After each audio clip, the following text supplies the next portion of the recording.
Asante sana mpenzi mtazamaji wa Mokenya TV mahali popote ulipo, naomba nikusalimie hujambo.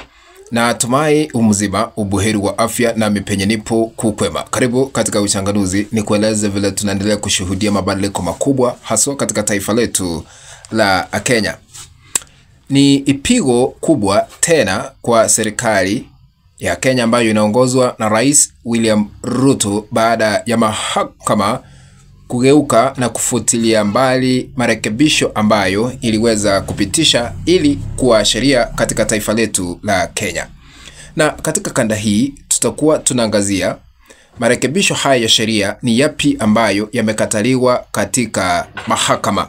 Kabla nizame kwa undani, na shukuru wote ambao mnatazama hii kana mahali popote mlipo, mzidi kubarikiwa. Lakini niko na ombi moja tu, kwa unyenyekevu na heshima kubwa unapoendelea kutazama hii kanda, tukabidhi like. Kuna alama ya kidole hapa chini mwa kanda, bonyeza hiyo alama ya kidole kama njia moja ya kutukabidhi like. Nikiwa hauja subscribe na kuomba tukaweze kusubscribe, na karibu ili tusonge mbele pamoja. Tarehe 15 mwezi huu wa 10, Rais William Ruto aliweza kutia sahihi mswada uliopitishwa katika bunge la kitaifa ili kuwa sheria.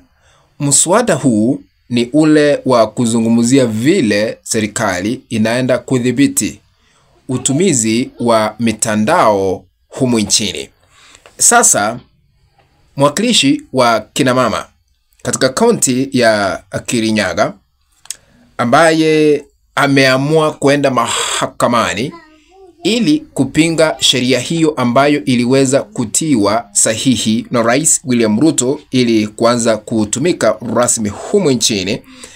Sasa aliweza kuenda katika mahakama ili kusitisha sheria hii kuanza kufanya kazi katika taifa letu la Kenya. Kama kawaida, sheria yoyote wakati imepitishwa baada ya siku 14, majuma mawili kupita baada ya sahihi kutiwa, sheria inaanza kufanya kazi. Kumaanisha vile Rais William Ruto aliweza kutia sahihi kwa mswada ule wa kudhibiti matumizi mabaya ya kompyuta humu nchini katika mitandao, sheria hii ingeanza kufanya kazi rasmi tarehe 30 mwezi huu baada ya majuma mawili kukamilika. Na sasa tumepakisha tu siku moja ili sheria hiyo ianze kufanya kazi. Lakini kulingana na mwakilishi wa kina mama katika kaunti ya Kirinyaga ambaye anaitwa Jane Maina, aliweza kwenda mahakamani na kupinga sheria hiyo. Anasema nini kuhusiana na yeye? Anasema ya kwamba bunge la seneti halikuhusishwa wakati mswada huu ulipitishwa katika bunge la kitaifa, jambo ambalo ni kinyume na sheria ambayo ilipitishwa na Wakenya katiba mwaka 2010. Sasa mahakama kuu ya Kerugoya imeweza kusitisha shughuli hii kuendelea. Kulingana na gazeti la Kenyans.co.ke limeweza kuchapisha na kusema ya kwamba Kerugoya Court holds enforcement of new cybercrimes law for 7 days. Yani mahakama ya Kerugoya imeweza kusitisha shughuli ya sheria hii kuanza kufanya kazi na kutoa amri ya kusitishwa kwa siku 7 hadi kesi hiyo iweze kusikizwa tena tarehe 3 mwezi wa 11. Kumaanisha sheria hii ya kudhibiti mitandao haiendi kufanya kazi hadi kesi ambayo imeweza kuwasilishwa katika mahakama ya Kerugoya kupitia mwakilishi wa kina mama katika kaunti ya Kirinyaga Jane Maina imesikizwa na kuamuliwa. Kwa hivyo ni pigo kubwa katika serikali ya Rais William Ruto kwa sababu aliweza kutia sahihi mswada huo ili kuwa sheria.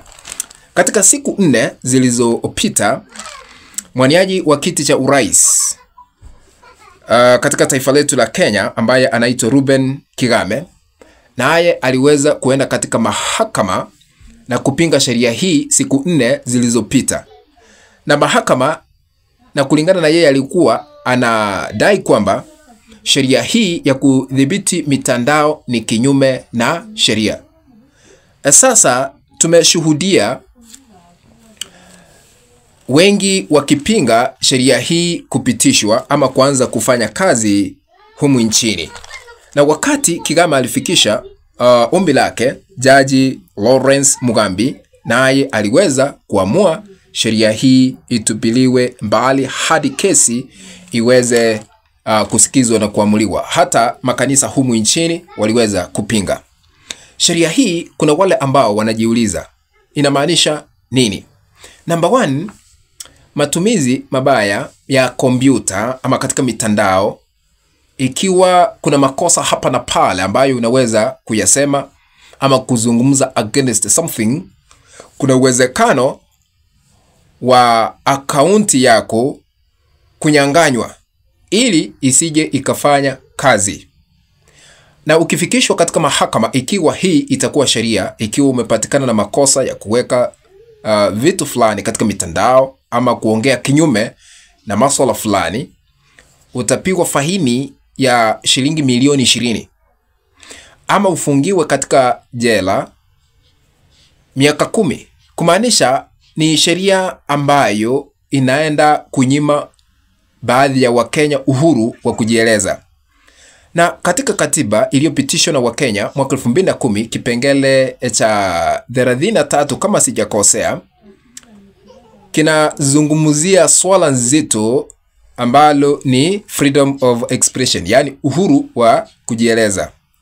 Sasa katika katiba inalinda Wakenya na kuwakabidhi uhuru wa kujieleza, lakini sheria hii ikifanya kazi, kuna uwezekano wa shida ama changamoto kuanza kuonekana katika taifa letu la Kenya, haswa kwa wale ambao wanatumia mitandao, tukiwa